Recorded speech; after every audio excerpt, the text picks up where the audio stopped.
Hello friends, આજે આપણે બચેલી ખીચડીમાંથી સરસ મજાની એક આઈટમ બનાવશું.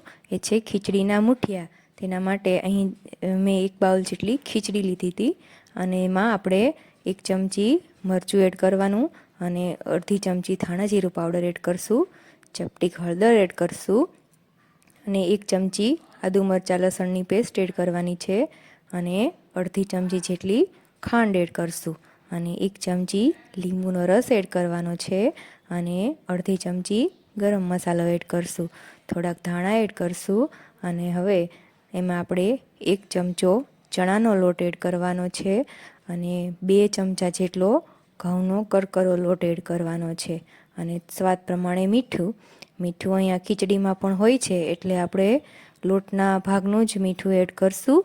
હવે આ બધું જ સરખી રીતના આપણે મિક્સ કરી લેશું અને એકદમ લોટને લીધે બાઇન્ડિંગ સરસ આવી જાય.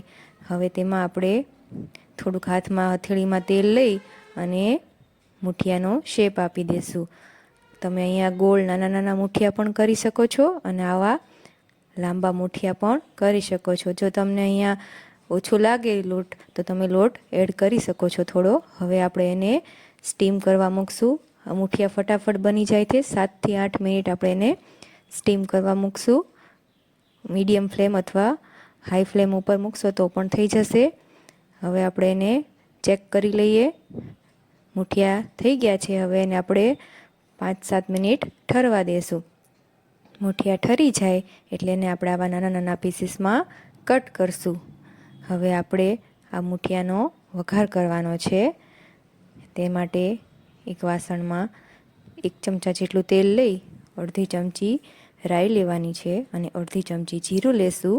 તેમાં ચપટીક હિંગ એડ કરશું અને જે આપણે મુઠિયા બનાવ્યા છે એ એડ કરવાના છે.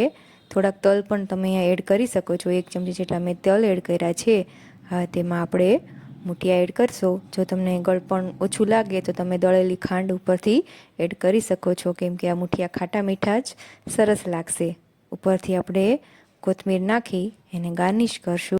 તો તૈયાર છે ખીચડીના મુઠિયા. જો તમને મારી આ રેસીપી ગમી હોય તો મારી ચેનલને લાઇક, શેર અને સબસ્ક્રાઈબ કરો.